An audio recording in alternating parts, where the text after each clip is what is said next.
వెనుకబడిన తరగతుల్లోనే అత్యంత వెనుకబడిన తరగతులు సమాజంలో అవకాశాలకి అభివృద్ధికి అత్యంత దూరంగా దయనీయంగా ఉన్న ఎంబీసీల కోసం తెలంగాణ ప్రభుత్వం తొలిసారిగా ఒక ప్రత్యేక కార్పొరేషన్ను ఏర్పాటు చేసింది. కార్పొరేషన్ చైర్మన్గా తాడూరి శ్రీనివాస్ గారు నియమితులయ్యారు. ప్రస్తుతం తాడూరి శ్రీనివాస్ గారు మన స్టూడియోలో ఉన్నారు. శ్రీనివాస్ గారు, వెల్కమ్ టు 99 స్టూడియో.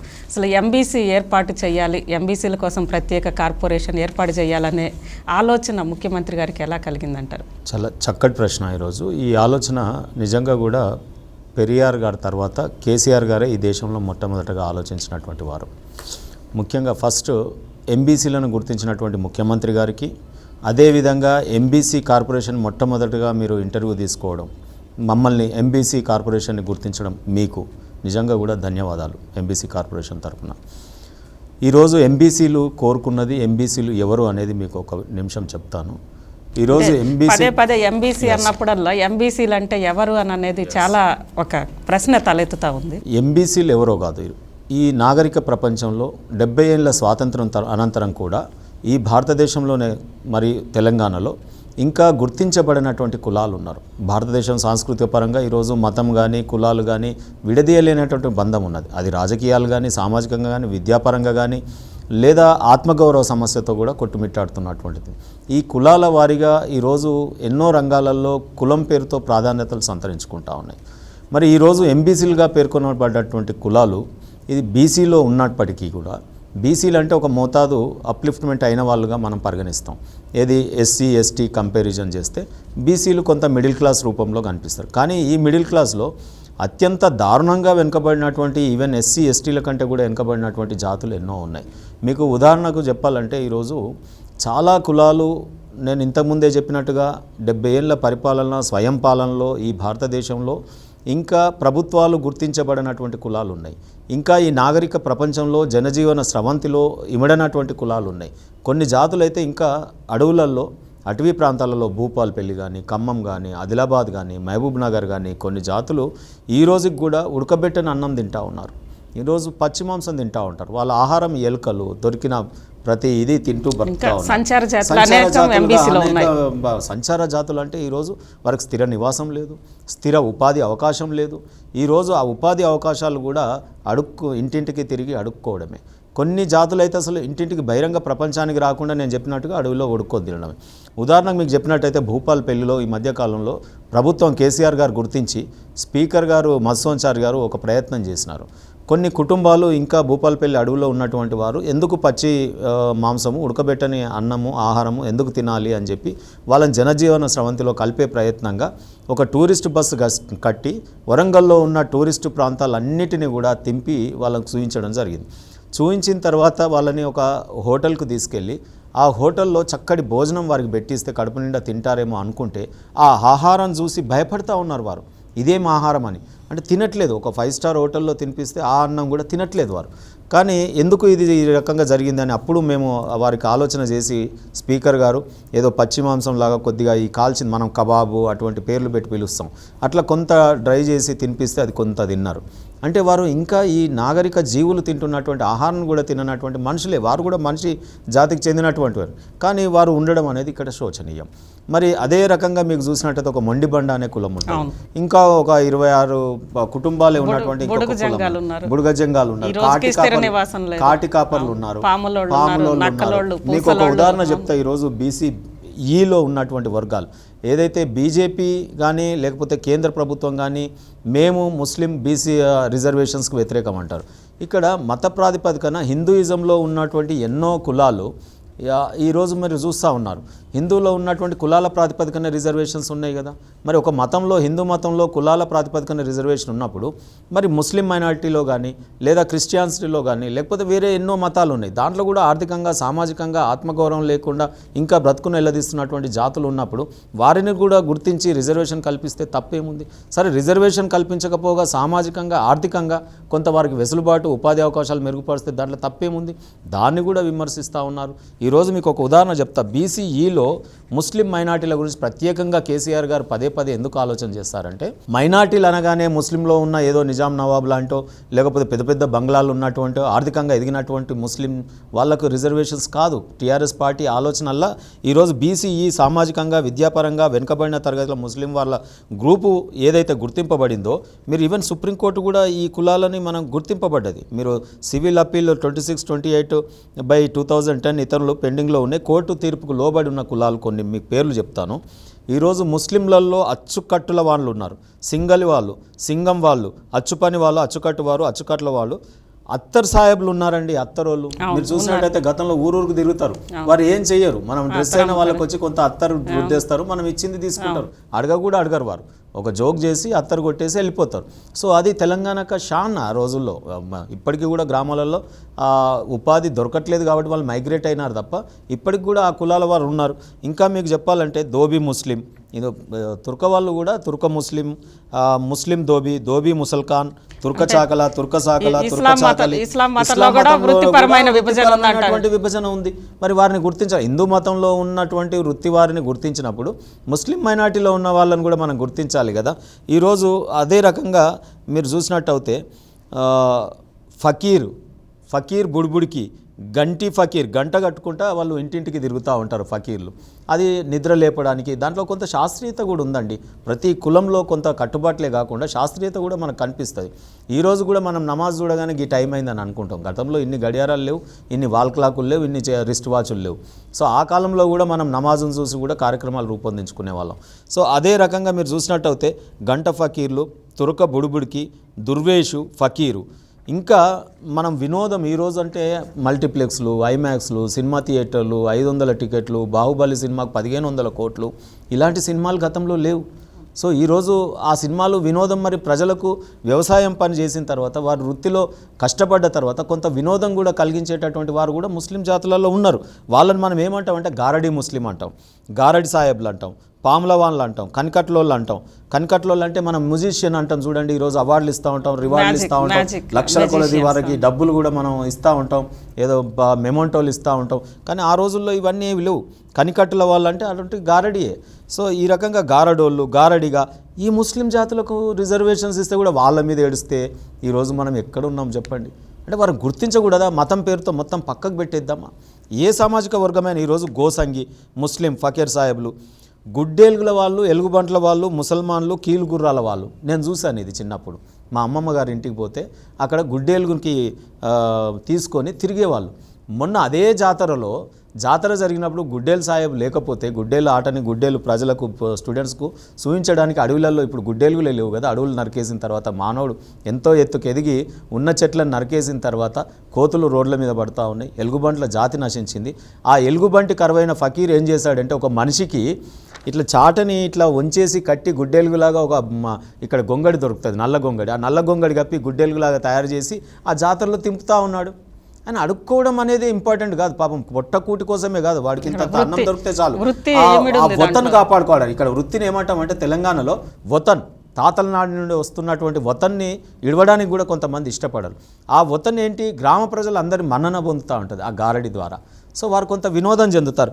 ఈ ముస్లింలకు ఇస్తే కూడా ఈ కేంద్ర ప్రభుత్వంలో లక్షల కోట్ల రూపాయలు, వేల కోట్ల రూపాయలు ఈరోజు బడ్జెట్లు పెట్టుకొని ఇలాంటి వారు కూడా ఉంటే మనం పట్టించుకోకపోతే వాళ్ళు జంతువులా? కానీ శ్రీనివాస్ గారు ఈరోజు మొత్తం 104 కులాలు ఉన్నాయి బీసీలో. 4 కులాలు. ఎందుకంటే నేను ఎందుకు ఇది చదివే ప్రయత్నం 99 టీవీ ద్వారా మీ ద్వారా ఎందుకు అవకాశం తీసుకుంటున్నా అంటే, కులం పేరు ఉచ్చరింపబడితే అక్కడ కూర్చున్నటువంటి ప్రజలలో కూర్చున్న ఈ కులం వాళ్ళు, నా కులం పేరు వచ్చింది, ఈ రోజు వరకు ఏ రాజకీయ పార్టీ కానీ ఏ ఒక పెద్ద మనిషి కానీ ఈ కులం పేర్లు మాది వినిపించలేదు అని వారు సంతోషపడతారు ఈరోజు.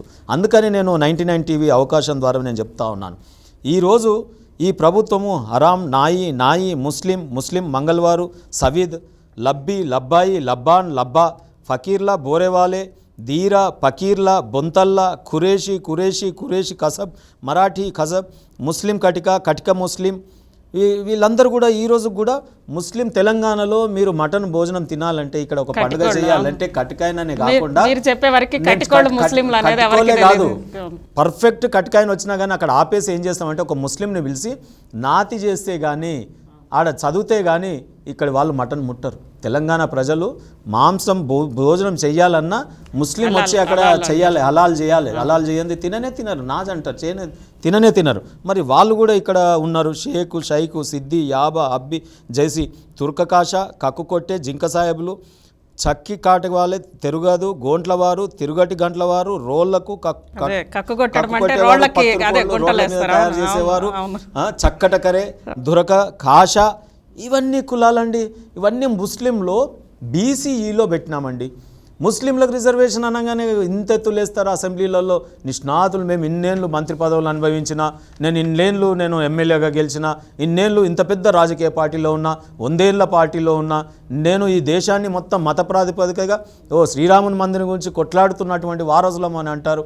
మరి వీళ్ళందరూ ఏం కావాలి? వీళ్ళందరూ ఐఎస్ఐలు కావాలా, నక్సలైట్లు కావాలా? రేపు తిరగబడి రాజ్యంలో ఏం కావాలి? వీళ్ళందరూ మైనార్టీలు, వారిని మనం స్పృశించకపోతే. కానీ అంటే మోస్ట్ బ్యాక్వర్డ్ క్యాస్ట్లలో మీరు మైనారిటీల గురించి చెప్పారు. ఈ కులాలన్నీ కూడా నిజంగా వీళ్ళందరూ కూడా అందరూ ఈ సమాజంలో అభివృద్ధిలో అందరూ కూడా భాగస్వాములు కావాలి, అభివృద్ధి ఫలాలనే అవకాశాలు కూడా అందరికీ అందాలి.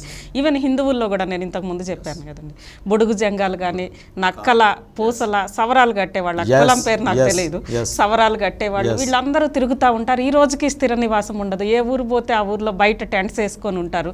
వాళ్ళందరినీ అసలు ముందు అవకాశాలు కాకుండా సమాజంలో పార్టీ చేసే ఎజెండా మీ దగ్గర ఉందా? తప్పకుండా ఉందండి. ఈరోజు నిజంగా నేను 99 టీవీ అజిత గారు నిజంగా మీకు చేతులెత్తి దండం పెట్టాలి. ఎందుకు చెప్తున్నా అంటే జానారెడ్డి గారు స్వయంగా అసెంబ్లీలో అసలు ఎంబీసీలు అంటే ఎవరయ్యా, అసలు ఎంబీసీలు అంటే ఏంది అని అడిగినారంటే, మీకున్నటువంటి ఈ జాతులు నివసిస్తున్నాయని మీరు చెప్పినారే ఇప్పుడు 10 కులాల పేర్లు, ఆ పేర్లు కూడా తెలియదు. ఇన్నేళ్ళు పరిపాలన చేసినటువంటి జానారెడ్డి గారు, కాంగ్రెస్ పార్టీ, ఆయన సిఎల్పి లీడర్, ఆయన ముఖ్యమంత్రి గారిని అడుగుతా ఉన్నారు. అందుకే ఈ ముఖ్యమంత్రి గారు ఇన్ని వర్గాల వారు ఉన్నారని గుర్తించడం. నిజంగా కూడా మీరు చెప్పినటువంటి పేర్కొన్నటువంటి వారు ఏంటంటే వారికి ఉపాధి అవకాశాల గురించి మైగ్రేట్ అవుతారే తప్ప తిరిగే షోక్ కాదు. ఇవాళ లక్షల రూపాయలు పెట్టి విమానాలు ఎక్కి మనం తిరిగి వస్తుంటాం. వాళ్ళు బతుకుదెరువు గురించి, పొట్టకూటి కొరకు, కన్న పిల్లల్ని సాధడానికి తిరుగుతూ ఉంటారు. ఈరోజు జంతువులను కూడా కుక్కల్ని కూడా మనం పెంచుతామే ఇళ్ళల్లో ఇంత మంచి ఆహారం పెట్టి. కానీ ఈ జాతులు బయటనే నివసించాలా? అదృష్టవశాత్తు అజిత గారు, నేను ఇంకోటి చెప్తాను, నేను ఒక కుమ్మరోడిగా పుట్టినాను, మీరు ఏ కులంలో పుట్టినారు, ఈరోజు సమాజంలో మనం తిరుగుతూ ఉన్నాం. ఈరోజు ఉన్న రాజకీయ నాయకులందరూ ఒక్కొక్క కులంలో పుట్టినారు. అదృష్టవశాత్తు పుట్టిన మన చేతులు ఏం లేదు కదా, ఏ కులంలో ఎవరు పుడతామో. పక్క రాష్ట్ర ముఖ్యమంత్రి గారు నాకు తెలుసుంటే నేను ఆ కులంలో పుట్టేవాడినే కాదు అని కూడా స్టేట్మెంట్లు చూసాం. అంటే ఎంత అవగాహన లేమితో నాయకులు ఉన్నారనేది మీరు చూడండి. ఈరోజు ఈ భారతదేశంలో పెరియార్ గారు మద్రాసులో గుర్తింపబడ్డాడు. మోస్ట్ బ్యాక్వర్డ్ క్లాసెస్ కూడా ఉన్నాయి. ఈ బీసీ కులాలలో కూడా 4-5 కులాలు మాత్రమే రాజకీయ ప్రాధాన్యత, ఆర్థికంగా కొంత ఎదుగుతూ ఉన్నారు. కొన్ని ఫలాలు వచ్చినప్పుడు కొంతమంది యాక్టివ్గా ఉన్నటువంటి కులాలే బెనిఫిట్ పొందుతూ ఉన్నాయి. ఇది జరగడానికి వీల్లేదు. మనం వెంటనే ఎంబీసీలను గుర్తించాలి, ఎంబీసీలకు ఒక ఆర్థికంగా సహాయం అందించాలని పెరియార్ గారు ఆలోచించారు. ఈరోజు 3 రకాలుగా నాకు కేసీఆర్ గారు కనిపిస్తారు. ఒకటి, ఈ దేశ స్వాతంత్రం గురించి పోరాడిన, అహింసా మార్గంలో పోరాడిన గాంధీజీ. ఈరోజు రాజ్యాంగబద్ధమైనటువంటి ఏర్పాటు కాన్స్టిట్యూషన్ రాసినటువంటి అంబేద్కర్ గారు, ఈరోజు ఎంబీసీలను గుర్తించినటువంటి పెరియార్ గారు. ఈ రకంగా ఈ ముగ్గురు యొక్క ఆలోచనలు మిళితమైనటువంటి నాయకుడు నాకు కేసీఆర్ గారిలో కనిపిస్తుంది. ఈ కులాల్ని గుర్తించారు. ఈవెన్ రాజ్యాంగ ఒక సవరణ తీసుకురావడానికి కూడా ఒక ఉద్యమం చేశారు. బీసీ రిజర్వేషన్ అనేది తమిళనాడులో అత్యధికంగా ఎక్కువ % ఉంది. మిగిలిన రాష్ట్రాల్లో చూస్తే ఆ కులాలన్నిట్లో కూడా చైతన్యం వచ్చింది. ఈరోజు తమిళనాడులో నిజంగా రాజకీయాలని శాసిస్తుంది, కానీ అంతా కూడా బీసీ ఒక వెనుకబడిన తరగతుల్లో చైతన్యం వచ్చింది. రిజల్ట్ చూసారు కదా బీజేపీకి, వారు ఆడిన పాచిక ఏదో వారి అవసరం నిమిత్తం ఎంబీసీలను. కానీ ఈ రాష్ట్రంలో కేవలం ఒక కార్పొరేషన్ ఏర్పాటు చేశారు. తెలంగాణకున్న అంటే ఒక విభిన్నమైన కల్చర్, సంస్కృతి ఉంది. అనేక కులాలు బీసీలో కూడా ఎక్కడ ఏ రాష్ట్రంలో లేని కులాలన్నీ ఉన్నాయి. ఈ రోజు మీరు అసలు ఎన్ని కులాలు ఉన్నాయి అనేది మీ కార్పొరేషన్ పరిధిలో గుర్తించారా? డెఫినెట్గా బీసీ కమిషన్ గారికి ముఖ్యమంత్రి గారు ఇవ్వడం జరిగింది అసైన్మెంట్. వారు దీని మీద చర్చ చేస్తూ ఉన్నారు. గరిష్టంగా 6 నెలల కాలం లోపల ఇవ్వమన్నారు. అంతకాలం కూడా తీసుకోకుండా వారు అనతి కాలంలోనే ఇవ్వబోతూ ఉన్నారు. తప్పకుండా ఎంబీసీలు ఏ కులాలు వస్తాయనేది నేను చెప్పినాను కదా. ఫస్ట్ ఒక్కటి, మీరు చూసినట్టయితే ఒక గుడిసెకు నెట్రాళ్ళు అన్నీ ఉంటాయి, మనం చూస్తాం చాలా వరకు ఉంటాయి. ఈ గుడిసెకు నెట్రాళ్ళు ఏ రకంగానో ఈ సమాజానికి నెట్రాళ్ళు ఎంబీసీలు అండి. ఇది ఎవరో చెప్పింది కాదు, మనకు కోప్రా గారని వారు జర్నలిస్టే, వారి బుక్లో రాసినారు. అది చదివినప్పుడు నేను ఆశ్చర్యపోయినా. నిజంగా కూడా సమాజానికి ఎందుకు వీరు నెట్రాళ్ళు అంటే ఈ అన్ని కార్యక్రమాలు సర్వీస్ ఓరియంటెడ్, చాకలి మంగలి ఇవన్నీ కూడా సర్వీస్ ఓరియంటెడ్. ఈ కులాలు ఉన్నాయి, వీళ్ళు సర్వీస్ ఇస్తే కానీ ఈ మానవుడు నాగరిక జీవనంగా బతకనటువంటి అవకాశం లేదు. ఆ తర్వాత ఉత్పత్తి కులాలు, ఇది కుమ్మరి కానీ, వడ్ల కానీ, కమ్మరి కానీ, కొన్ని సాంస్కృతిక పరంగా మనకు వినోదాన్ని కల్పించేటటువంటి కులాలు ఎన్ని రకాలుగా. తర్వాత మనకు ఈ శానిటైజర్, ఇప్పుడు చనిపోయిన తర్వాత పట్టుకోవడానికి ఇష్టపడరు, అటువంటి కాటి కాపర్లు నేను అన్నాను, గుడుగా పాత్ర. మీరు ఒక చావు దగ్గరికి పోయినా, ఒక పుట్టుక దగ్గరికి పోయినా, ఒక పెళ్లి దగ్గరికి పోయినా, మీరు వారు ఏ మతం అని ఉండనియండి, అది ముస్లిం కానీ, క్రిస్టియన్ కానీ, హిందూ కానీ, మనం పోయినప్పుడు అక్కడ క్షుణ్ణంగా మీరు చూడండి. నేను ఈ మధ్య కాలంలో కూడా 2-3 చావులలో నేను తిరిగేసి వచ్చినాను. ఎన్నో ఉన్నాయండి ఈరోజు, ఎన్నో సాంస్కృతిక పరంగా అవన్నీ కూడా కట్టుబాట్లు శాస్త్రీయమే. మీతో కూడా నేను డిస్కస్ చేశాను, ప్రతి కట్టుబాటులో శాస్త్రీయత దాగుంది. ఈరోజు వాస్తన్న లేకపోతే ఈరోజు మనం చనిపోయినప్పుడు నేను నిన్న చూశాను, దింపుడు కళ్ళం దగ్గర కొంత దింపుతారు. దింపిన తర్వాత ఎందుకు అక్కడ అందరూ ఆయన మీద పడి ఏడుస్తారంటే గతంలో స్టెథోస్కోపులు లేవు, ఆయన చనిపోయినాడా లేదా తెలియదు, డైరెక్ట్ క్రిమేషన్ తెలిస్తే బతుకున్నోడిని కాల్చినట్టు అవుతుంది. ఆ కట్టుబాటు రూపంలో పక్కకు దింపుడు కళ్ళం దగ్గర తీస్తే కొంతమంది దింపుడు కళ్ళం ఆశరు అంటాడు, వీడికి ఇంకా ఆశ చావలేదు అంటారు. కొన్ని లేసి వచ్చినటువంటి వైనం ఉంది. ఈ సాంస్కృతిక వైభవాన్ని కూడా మనం కాపాడుకోవాల్సినటువంటి అవసరం ఉంది. ఇప్పటివరకు బీసీలు, ఎంబీసీలుగా మీరు ఎన్ని కులాలని గుర్తించారు? ఇప్పుడు దాదాపుగా నిజంగా కూడా చెప్తా ఉంటే బీసీ కులాలు 104 కులాలు అనేది మనం చెప్తాం తెలంగాణ రాష్ట్రంలో. ఇందులో ఎంబీసీలు 26 కులాల వరకు ఉన్నది. ఇంకొక వండర్ ఏంటంటే ఒక 6 కులాలు ఈ మధ్యన కార్పొరేషన్ చైర్మన్ అయిన తర్వాత నేను కొంత ఇంటరాక్షన్లో ఒక 6 కులాల వారి కులం పేరు మాది ఇది, మా వృత్తి ఇది అని చెప్పినా ఈ గవర్నమెంట్లు నోటిఫై కూడా చేయలేదు, ఆ కులం పేరు సర్టిఫికేట్ కూడా ఇవ్వట్లేదు. వారి పిల్లలు ఏ కులము వాటి పేర్లు కొన్ని ఉన్నాయి, నేను తెస్తాను లిస్టు నెక్స్ట్ టైం వచ్చినప్పుడు. అయితే ఆ కులం వారు ఏంటంటే మాకు ఇచ్చినటువంటి దరఖాస్తు, మా పిల్లల్ని చదివించాలంటే కులం అడుగుతా ఉన్నారు విద్యాలయాల్లో, ఏ కులం మీదనైనా మాకు ఒక సర్టిఫికేట్ ఇవ్వండి, అది ఏ కులం ఇచ్చినా పర్వాలేదు అంటా ఉన్నారు వాళ్ళు. అంటే మాకు రికగ్నిషన్ ఇవ్వండి, మాకు కులం ఒక ట్యాగ్ పెట్టండి, ఒక ముద్ర వేయండి అని చెప్పి అడిగేటటువంటి కులాల వారు ఉన్నారు, ఆ జాతులు ఉన్నారు. ఎందుకు వారు ఆ రకంగా నష్టపోవాలి? అందుకే వారిని కూడా గుర్తించేటటువంటి కొన్ని కులాల వారు కులం పేరుతో పిలిపించుకోవడానికి ఇష్టపడట్లేదు. ఈరోజు కులం పేర్లు మార్చుకునే ప్రయత్నంలో ఉన్నాం. మీరు ఉదాహరణకు చూసినట్టయితే ఊళ్ళల్లో సాకలోడాయిగరా, కుమ్మరోడాయిగరా, మంగళోడాయిగరా ఈ రకమైనటువంటి పిలుపులు, దూషణలు, ఇది కూడా మాకు ఆత్మగౌరవ సమస్య.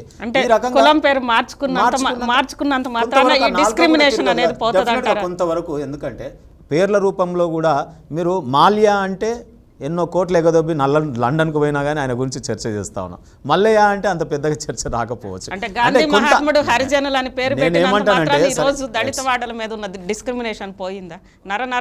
పోతలేదు. అదే కదా మన బాధంతా కూడా. మీదైనా మనదైనా ఎవరమైనా మనం బాధపడుతుంది ఏంది? మనం ఈరోజు మీరు ఒకటి ఉదాహరణ చెప్తానండి. సపోజు ఒక జనాభా ప్రాతిపదికన ఇక్కడ సీటు నెంబర్ గేమ్. ఈ ప్రజాస్వామ్యంలో డెమోక్రసీలో ఒక చట్టసభ ముఖం చూడాలంటే వీరికి ఎన్నోట్లు ఉన్నాయి, ఈ కులం ప్రాధాన్యత ఎంత, ఆర్థికంగా ఎంత ఎదిగినారు, వీరు తట్టుకోగలుగుతారా నేటి ఎన్నికలనే చూస్తున్నారు కదా. అంటే ఈరోజు ఒక చట్టసభలో మనని మనం పరిపాలించుకున్నట్టు ఇన్ని కులాలని ఇంక్లూజివ్ చేయకపోతే, ఆ చట్టసభల ముఖాలే చూడకపోతే, స్వాతంత్రం సిద్ధించినప్పటి నుండి చట్టసభలో అడుగుపెట్టని కులాలు ఇంకా ఉంటే ఇది ఇంక్లూజివ్ ఎట్లా అవుతుందండి? ఈరోజు అందరి భాగస్వామ్యంతో మన పరిపాలన మనం చేసుకున్నట్టు ఏ రకంగా అవుతుంది? కొన్ని వర్గాలు మాత్రమే పరిపాలన చేసినట్టు అవుతుంది. అందుకే ఈరోజు మనం ఏమంటా ఉన్నామంటే మైనార్టీలో ఒక మంచి చమత్కారుడు పుడతారండి, మంచి ఐక్యూ లెవెల్ ఉన్నవారు బాబు పుడతాడు. వారి ఈ దేశంలో 26 కుటుంబాలే ఉంటాయి, 30 కుటుంబాలే ఉంటాయి. ఆ జాతిలో ఒక పుష్పం వికసించినట్టుగా ఒక మంచి పౌరుడు పెద్ద ఎత్తున చదువుతాడు, అతను రాజకీయ రంగంలోకి రాణిస్తాడు అంటాడు. అంటే అతనికి టికెట్ ఇవ్వొద్దా? అతను రాజకీయ పార్టీలు గుర్తించొద్దా? అతను చట్టసభలో అడుగు పెట్టొద్దా? ఇన్ని కుటుంబాలు మాత్రమే ఉన్నాయి, ఇన్నోట్లు మాత్రమే ఉన్నాయని వారిని నెగ్లెక్ట్ చేద్దామా?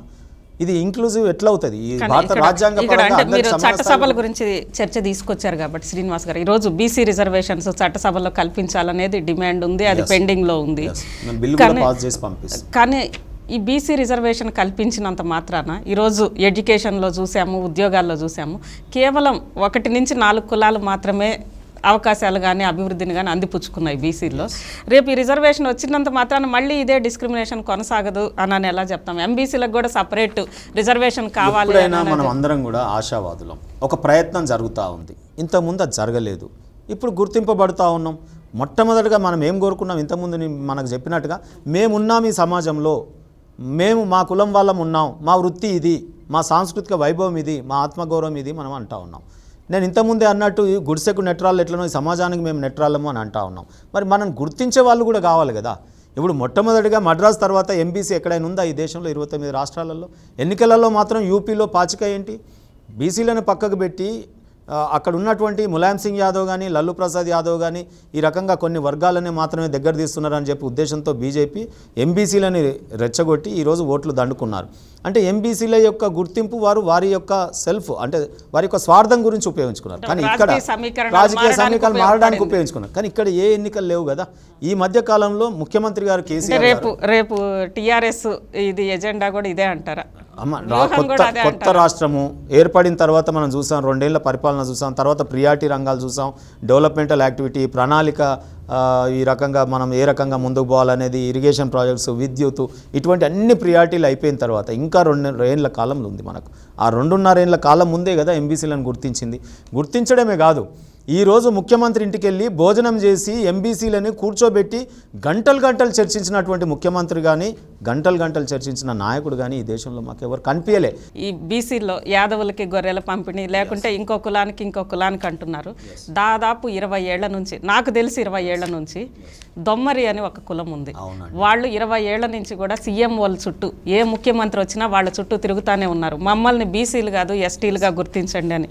అసలు ఆ కులం అనేది ఈ సమాజంలో ఎంత హీనంగా చూడబడుతుంది, అదేవిధంగా ఎంత ఒక అరాచకానికి అణిచివేతకి లోన్ అవుతుంది అని అనేది. ఊళ్ళల్లో ఏ నేరం జరిగినా ఫస్ట్ పోయి దాడి చేసేది దొమ్మరి గూడెల మీదే.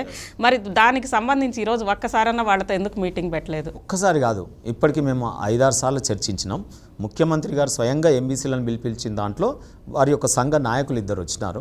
మొన్న సమీక్షలలో కూడా వాళ్ళు ఒక 10 మంది వచ్చినారు. వారు మాకు చెప్పింది ఏంటంటే, ఫస్ట్ మేము కులం పేరు మార్చుకుంటాం, మమ్మల్ని నోటిఫై చేయండి.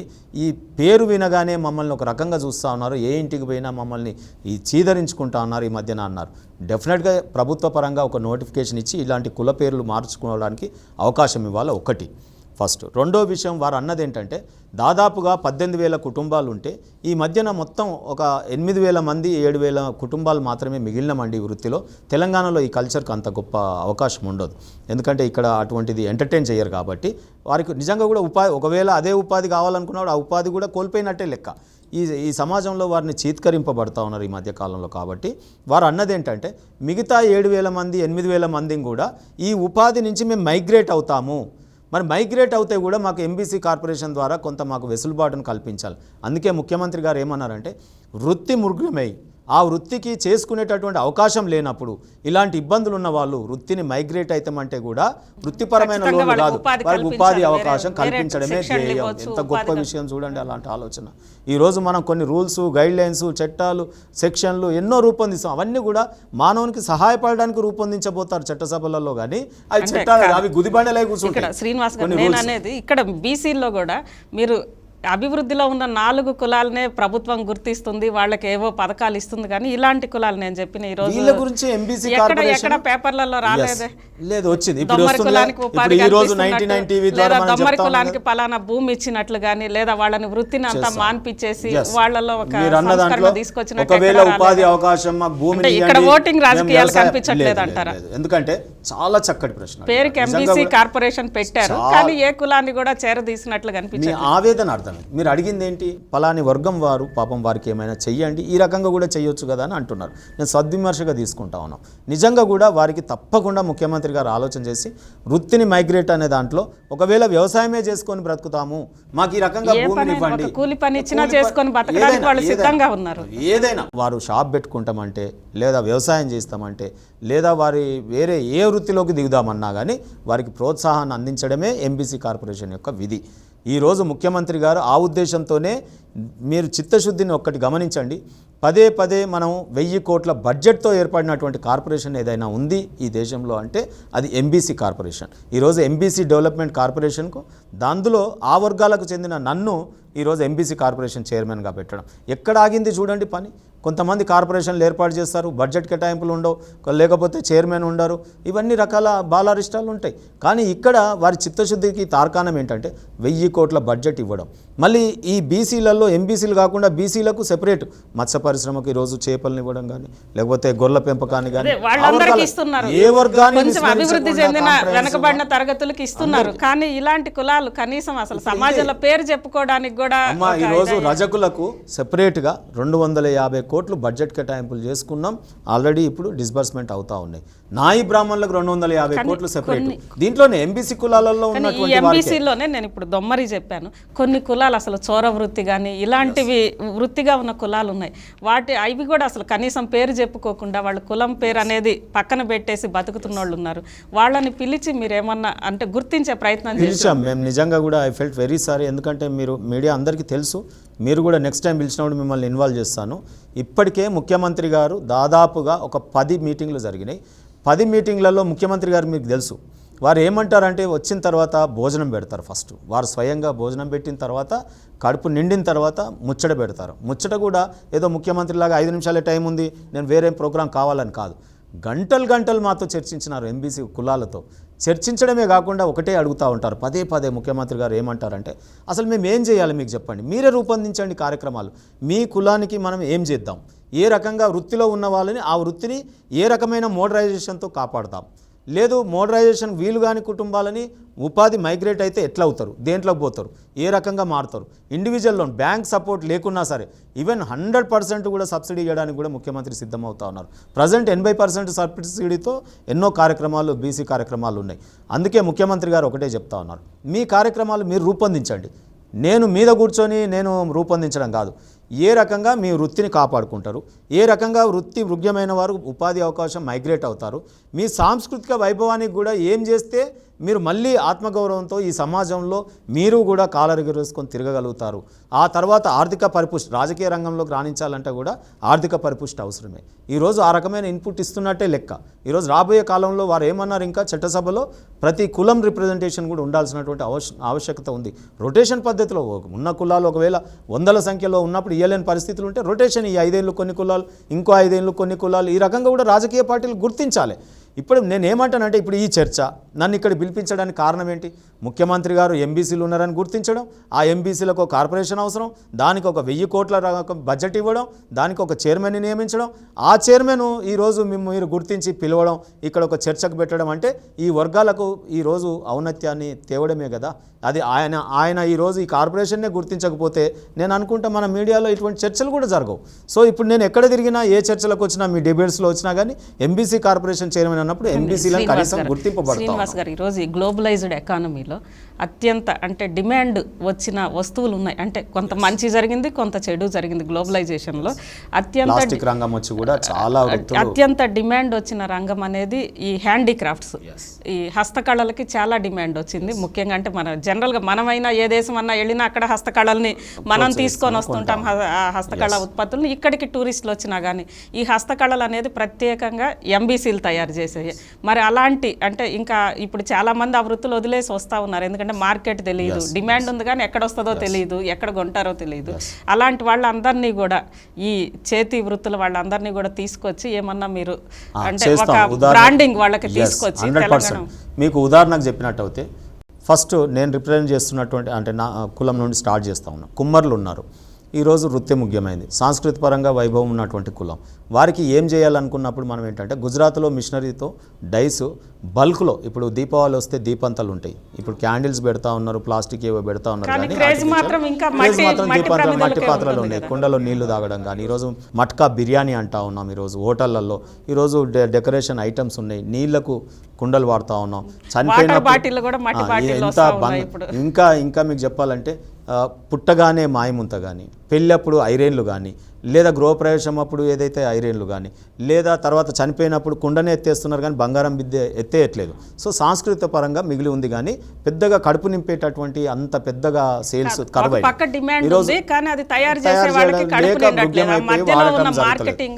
లల్లు ప్రసాద్ యాదవ్ రైల్వే మంత్రిగా ఉన్నప్పుడు రైల్వే స్టేషన్లలో ముంతలోనే పెరుగమ్మాలి, పాలమ్మాలి, ఛాయ్ అమ్మాలి అని పెట్టినారు. అప్పుడు కొంతమంది బాగుపడ్డారు. మరి వీరికి గతంలో లాగా మోటుగా అదంతా కష్టం చేయాల్సినటువంటి అవసరం లేకుండా ఏమైనా మోడర్నైజేషన్ ఉందా, ఉంటే ఏ రాష్ట్రాల్లో ఉంది? ఇప్పుడు గుజరాత్లో ఉంది. బల్క్ మిషన్స్ ఉన్నాయి, పెద్ద పెద్ద మిషనరీ. ఆ మిషన్ ద్వారా పెద్ద ఎత్తున తయారవుతాయి, డిజైన్ ఆర్టికల్స్ తయారవుతాయి. గతంలో లాగా పార్ట్ అంటే పార్ట్ కాకుండా ఇప్పుడు మంచి డిజైన్తో తయారవుతాయి. సో వారికి ఏమంటున్నాం అంటే, మీరు మిషనరీ కొనుగోలు చేయండి, మీరు సంఘాలుగా వస్తారా, ఇండివిజువల్గా వస్తారా, మీరు ఒక ప్రాజెక్ట్ రిపోర్ట్ తయారు చేయండి, మీకు అలాంటి లోన్లు ఇస్తాం. కార్పెంటరీ ఉంది, ఈరోజు ఇంటీరియర్ అంటా ఉన్నాం. గతంలో కార్పెంటరీ ఏం డిజైన్స్, ఏం కార్వింగ్, వారికి మిషనరీస్ అవసరం, వారికి ఆధునిక యంత్రాలతో మీరు ఏం చేస్తారు. ఈరోజు ఆ రకం కంచరి వాళ్ళు ఉన్నారు, కమ్మరి వాళ్ళు ఉన్నారు, లేకపోతే ఇత్తడి పెంబర్తిలో మనం చూస్తూ ఉన్నాం. వారికి కూడా మోడర్నైజేషన్లో గతంలో లాగా కాల్చి అక్కడ వేడిమికి కొలిమిలో బాధపడి ఇవన్నీ చేసే కంటే మీరు ఏమైనా మోడర్నైజేషన్ మీరు అవుతారా, ఈ వృత్తిలో ఉంటే కనుక దాన్ని ఇంకా ఏ రకంగా అయితే మీకు బాగుంటుంది అని చెప్పేది వారు ప్రణాళికలు. ఈ రకంగా ప్రతి కులంలో బుట్టల అల్లికలు మీరు అన్నారు, హస్తకళలు అన్నారు. ఈరోజు వారి వారి మనం నార్త్ ఈస్ట్ పోతే తెచ్చుకునేవన్నీ ఆ వెదురు ఉత్పత్తులే తెచ్చుకుంటాం, చాలా అద్భుతంగా తెస్తూ ఉంటాం. ఇంకా వారు ఉన్నారు మనకు. ఇప్పుడు చాలా పెద్ద కులం, అది చాలా సంఖ్యాపరంగా కూడా చాలా మేదరోళ్ళు అంటాం, తర్వాత వాళ్ళు బుట్టలల్లే వాళ్ళు అంటాం, ఇంకా చాలా వాళ్ళ పేర్లు ఉన్నాయి. సో వాళ్ళన్నిటిని కూడా ఈరోజు బుట్టలల్లే కార్యక్రమం బల్క్గా మీరు చూసినట్టయితే ప్రభుత్వ వ్యవహార శైలి నాట్ ఓన్లీ ఎంబీసీ అమ్మ. ఇక్కడ మనం అనుకోవాల్సింది ఏంటంటే గుండుగుత్తాగా వృత్తిని ఆధారిత జీవితాలందరికీ కూడా చేనేతని ప్రమోట్ చేయడం. మన కేటీఆర్ గారు మీరు చూశారు, ఈరోజు ఇంటర్నేషనల్ లెవెల్లో చేనేతని మనం ప్రమోట్ చేస్తూ ఉన్నాం. ఈరోజు చెరువులు మిషన్ కాకతీయలో ఏర్పడ్డ తర్వాత మత్స్యకారులకి 30 కోట్ల చేపలు చెరువులకు చేరినాయి. ఇది ఒక అభివృద్ధికి సూచిక. వారి యొక్క మన ఆహార భద్రత చట్టానికి ఒక గౌరవం ఇచ్చినట్టు మత్స్య పరిశ్రమ ఈ రకంగా మత్స్యకారులకు. ఈరోజు గొర్రెల వాళ్ళకి గొర్రెలే అంటే మనం ఈరోజు లక్షలాది గొర్రెలు తెస్తే రేపు గొంగళ్ళు తయారవుతాయి. మీకు తెలుసు, వాటి ఊళ్ళు ఏదైతే ఉంటుందో కట్ చేసిన తర్వాత ఎన్నో రకాలైనటువంటి. నాకు ఒక ప్రశ్న అయితే అడగాలనిపిస్తుంది. ముఖ్యంగా గొర్రెలు తీసుకెళ్లి గొల్ల వాళ్ళకి ఇస్తున్నాము, మత్స్యకారులకు తీసుకెళ్లి చేపలు ఇస్తున్నాము, రజకులకు తీసుకెళ్లి ఇంకొకటి వాళ్ళకి సంబంధించి అంటే సొసైటీ అనేది కాదు, వృత్తుల ఆధారంగానే కులాలు పుట్టినవి. ఈ కులాల వల్లే సొసైటీలో అంతరాలు పెరిగినాయి, ఒక డిస్క్రిమినేషన్ అనేది, వివక్ష అనేది వచ్చింది. ఈరోజు మళ్ళీ కూడా మీరు ఇచ్చే ఈ కార్యక్రమాలు కేవలం గొల్లవాళ్ళని తీసుకొచ్చి గొర్రెలు ఇవ్వడము, లేకుంటే చాకలోళ్ళని తెచ్చి ఇంకొకటి ఇవ్వడం అలా కాకుండా వాళ్ళని కూడా, అంటే ఈ మిగిలిన కులాలను కూడా కులరహిత సమాజం దిశగా ప్రయాణం జరుగుతుంది అంటారా? ఇది ఏ కులం వారికి అది ఇచ్చి దాంట్లోనే ఉండాలా అనేది మీ ప్రశ్న నాకు అర్థమైంది. కులరహిత సమాజం, వర్గరహిత సమాజం అనేది నిజంగా కూడా మీడియా అందరికీ మీకు కూడా చేతులెత్తి నమస్కరిస్తున్నా. లేక మాకు గుర్తించే ప్రభుత్వం ఇప్పుడు వచ్చింది తెలంగాణలో. ఈ ప్రభుత్వము, ఈ ముఖ్యమంత్రి, ఈ నాయకుడు మమ్మల్ని గుర్తించి మా వృత్తిని కాపాడే ప్రయత్నం చేస్తూ ఉన్నారు. కులం ఎరాడికేషన్ అన్ని కులాలకు పోయినాడు. మరి రాజకీయం వతను, పరిపాలన వతను కొన్ని కులాలకే ఉండాలా? అదే రకంగా గొర్రెలు ఇచ్చే బదులు పదవులు ఇవ్వచ్చు, లేదంటే ఇంకేదన్నా. ఫస్ట్ మేము అడుగుతున్నది ఏంటి? మా వృత్తి మృగ్యమైంది, మా వృత్తిని కాపాడండి, మా ఆత్మగౌరవాన్ని మాకు ఇవ్వండి, దీని తర్వాత ఆర్థికంగా మాకు చేయూతనివ్వండి, దీని తర్వాత రాజకీయంగా మాకు ఎదుగుదలని ఇవ్వండి అని. అది మేము శాసించి తీసుకోవాలి, మేము అడుక్కొని తీసుకోవద్దు. అది శాసించాలంటే మేము ఆర్థికంగా, ఆత్మగౌరవంగా మేము ఒక ఎదుగుదలకు రావాలి. అది ముఖ్యమంత్రి గారు చేస్తూ ఉన్నారు. యాచక వృత్తి నుండి పరిపాలించే శాసన స్థాయికి తీసుకొచ్చే ప్రయత్నం ముఖ్యమంత్రి గారు ఆలోచనలు చేస్తూ ఉన్నారు. అందుకే ఇప్పుడు ఫలాలు అందే దశలో మమ్మల్ని ఏదో చెప్పుకోవడానికే బాగా మేడిపండులాగా ఉండి పొట్ట విప్పు చూస్తే పురుగులు ఉండి అన్నట్టుగా ఇప్పుడు మాకు ఫలాలు అందే టైంలో ఈ ప్రభుత్వానికి గొల్లవారికి గొర్రెలు, నాయ బ్రాహ్మణులు, ఎస్ మాకు కావాల్సిందే. మా వృత్తిని కాపాడుకోవడానికి, మేము గౌరవంగా బ్రతకడానికి అది కావాలి. మేము మైగ్రేట్ అవుతామంటే దానికి కూడా అవకాశం అంటున్నారు కదా ముఖ్యమంత్రి గారు. మీరు ఇంట్లోనే బ్రతకండి అన్నప్పుడు మనం తప్పు పట్టాలి. మీ వృత్తి మృగ్యమైంది, మీరు మైగ్రేట్ అవుతాను, వేరే ఒక పక్క ఉచితంగా ఇస్తా, మేము మైగ్రేట్ అవుతామని ఎవరన్నా అంటారా? డెఫినెట్ కొంతమందికే మనం ఇవ్వగలుగుతాను. నేను కుమ్మరివాడిని, కుమ్మరి పని నేను ఇప్పుడు చేస్తానా? నాకు కావాల్సినటువంటి రాజకీయ రంగంలో నేను వచ్చినాను, నాకు అవకాశాలు కల్పిస్తూ ఉన్నారు ముఖ్యమంత్రి గారు. అంటే వారు ఏ రంగంలోకి మైగ్రేట్ అయినా, ఏ రంగంలో రాణించినా ముఖ్యమంత్రి గారు అవకాశాలు ఇస్తూ ఉన్నారు. అందుకు ఇప్పుడు ఆ చర్చ అనవసరం. ఈ దశలో అంటే గుర్తించబడినప్పుడు మీరు అంటే అది వేరు ఉంటుంది. కానీ మాకు తినే ముందు మాకు ఇటువంటి అంటే గొంతులో రాయబడ్డట్టుగా చేయకుండా మీరు కూడా దయచేసి నేనేమంటున్నా అంటే రిజర్వేషన్స్ కానీ, ఈ ఆర్థిక సహకారం కానీ ఇవి అందాల్సిందే. రిజర్వేషన్ల పరంగా అందాల్సిందే. అంబేద్కర్ గారు ఎందుకు 60 ఏళ్ళ కిందనే రాజ్యాంగం 70 ఏళ్ళ కింద రాసినప్పుడే ఆయన ఏమనుకున్నాడు? మైనార్టీల గొంతు నొక్కబడుతుంది ఈ ప్రజాస్వామ్యంలో అని అన్నారు. మరి ఈరోజు తెలంగాణ రాష్ట్ర సాధన కూడా మాకు ఆర్టికల్ 3 లేకపోయి ఉంటే ఈరోజు మేము మైనార్టీలో అసెంబ్లీలో తీర్మానం ఎన్నడైనా పాస్ అవుతుందా? మెజారిటీ ఎమ్మెల్యేలు పక్క ప్రాంతం వాళ్ళు ఉన్నప్పుడు అక్కడ అసెంబ్లీలో తీర్మానం పెట్టినప్పుడు తెలంగాణ ప్రాంత ఎమ్మెల్యేలు మాత్రమే చెయ్యాలి అని అన్నప్పుడు మరి తక్కువ సంఖ్య ఉంటుంది కదా. మరి ఆ రోజు అంబేద్కర్ గారు మాకు ఆర్టికల్ 3, 4 పెట్టకపోయి ఉంటే ఇవాళ మేము ఈ రాష్ట్రంలో ఇంత గౌరవంగా బతికేవారమా? అందుకే అలాంటి నాయకులు అప్పుడప్పుడు పుడతా ఉంటారు. అది గాంధీ కానీ, అంబేద్కర్ కానీ, పెరియార్ కానీ, కేసీఆర్ కానీ, ఇలాంటి నాయకులు అప్పుడప్పుడు ప్రజల కోసమై మరి అదృష్టవశాత్తు పుడతారు. కాబట్టి మేము వారిని కాపాడుకుంటా ఉన్నాం. ఈరోజు నిజంగా చెప్తా ఉన్నాను, నర్భగర్భంగా రాజకీయాలకు అతీతంగా చెప్తా ఉన్నాను. ఈ ఎంబీసీ కార్పొరేషన్ ద్వారా వారిచ్చే సహకారాన్ని సంపూర్ణంగా నేను మాత్రం ఒక భక్తుల్లాగా ఈరోజు వారు కోరుకునేటటువంటి ఆశలని ప్రజల వద్దకు చేరవేస్తా. తప్పకుండా ఎంబీసీ అభ్యున్నతికి పాటుపడతా. నాకు ఇచ్చిన చక్కటి అవకాశం నేను తప్పకుండా వమ్ము చేయకుండా ఈ పదవికి వన్నెవెచ్చే విధంగా పనిచేస్తాం. మాకు ముఖ్యమంత్రి గారు నిజంగా ఎవరు ఏమన్నా ఎంబీసీ వర్గాల పాలిట దేవుళ్లాగానే మాకు కనిపిస్తుంది. కానీ శ్రీనివాస్ గారు ఈరోజు ఎంబీసీ కార్పొరేషన్ ఏర్పాటు చేశారు, 1000 కోట్ల బడ్జెట్ ఇచ్చారు. ఏంటి దానికి ఏమన్నా ఒక కార్యాచరణ ఉందా? ఎంబీసీలని మనం ఫస్ట్ నుంచి చర్చ అంతా కూడా ఎంబీసీలు కూడా ఈ సమాజంలో భాగం కావాలి, సమాజానికి దూరంగా గిరిజనుల కంటే కూడా ఇంకా దూరంగా బతుకుతున్న వెనకబడ్డ కులాలు అనేకం ఉన్నాయి, వాళ్ళందరూ సమాజంలో భాగం కావాలి. దానికి ఏమన్నా ఒక అభివృద్ధి ప్రణాళిక ఉందా? అసలు ముందు ఎన్ని కులాలు ఉన్నాయి అనేది ఇంతవరకు కూడా క్లారిటీ లేదు. ఎన్ని కులాలు ఉన్నాయి, ఏ కులాలు ఉన్నాయి, వాటి పేర్లు ఏందనేది కూడా ఈరోజు చాలా కులాలు తెలియని కులాలు ఉన్నాయి. అది మన తప్పు కాకపోవచ్చు, లేదా ఎక్కడో ఉండవచ్చు.